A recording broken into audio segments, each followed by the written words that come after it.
Khudabakhsh Khan oriental public library Patna की शान, बिहार और देश की धरोहर, जिसे भारत सरकार ने कानून पारित कर राष्ट्रीय महत्व की संस्था घोषित कर रखा है। बिहार के गवर्नर जिसके एक्स ऑफिसियो चेयरमैन होते हैं और जिसकी 21,000 नायाब पांडुलिपियां और 2.5 लाख के करीब किताबें केवल बिहार ही नहीं बल्कि देश विदेश के शोधकर्ताओं को अपनी ओर आकर्षित करती रही हैं।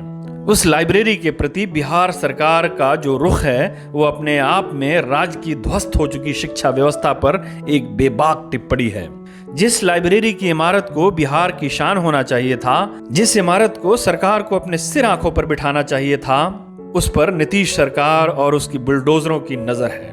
इस धरोहर को उनकी नजरों से बचाने के लिए इंटैक यानी Indian national trust for art and cultural heritage को अभियान चलाना पड़ रहा है। मुख्यमंत्री नीतीश कुमार से गुहार लगानी पड़ रही है और अगर वहां बात नहीं बनती तो अदालत का दरवाजा खटखटाने और जनता के बीच अभियान चलाने तक की तैयारियां चल रही हैं। यही नहीं, राज्य के साहित्यकार शपथ ले रहे हैं कि वो किसी और को दूसरा बख्तियार खिलजी नहीं बनने देंगे।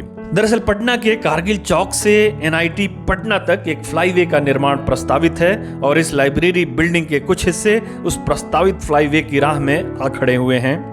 बात बेबात लाठी भांजने वाली मौजूदा सरकार को भला ये कैसे बर्दाश्त होगा कि उन्होंने कोई फैसला लिया और कोई उनके आगे खड़ा हो जाए। लिहाजा इस धरोहर के कर्जन रीडिंग रूम और आगे के कुछ हिस्सों को गिराने की तैयारी चल रही है।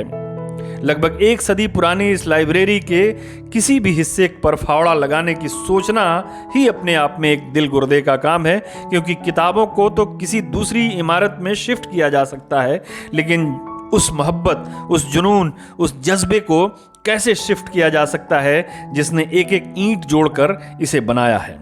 क्या बिहार सरकार की नीति निर्धारित करने वालों को कोई ये बताएगा कि ये लाइब्रेरी एक व्यक्ति की किताबों से पागलपन की हद तक मोहब्बत का नतीजा है?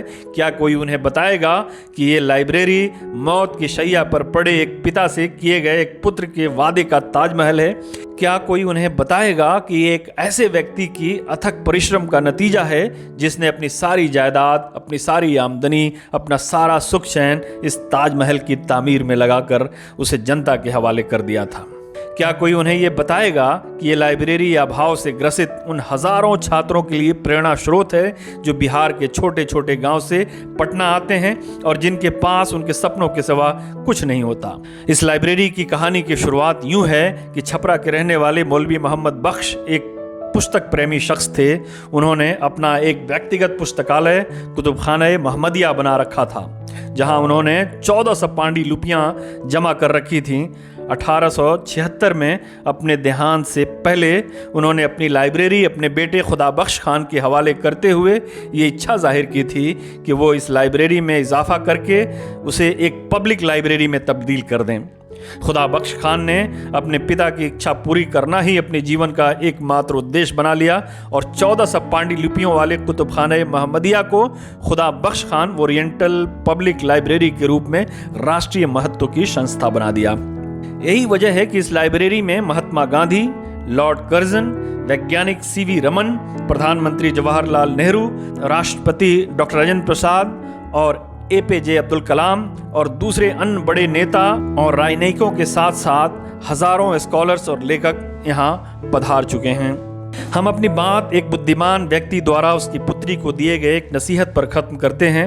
अपनी पुत्री को नसीहत देते हुए उस बुद्धिमान व्यक्ति ने कहा था कि ऐसे शख्स पर कभी भरोसा मत करना जिसका TV उसके बुक शेल्फ से बड़ा हो। हम यहाँ इस नसीहत को कुछ बदलाव के साथ दोहराना चाहते हैं कि एक ऐसी सरकार पर भरोसा मत करना जो एक फ्लाईवे बनाने के लिए एक राष्ट्रीय महत्व की लाइब्रेरी को गिराने पर आमादा हो जाए।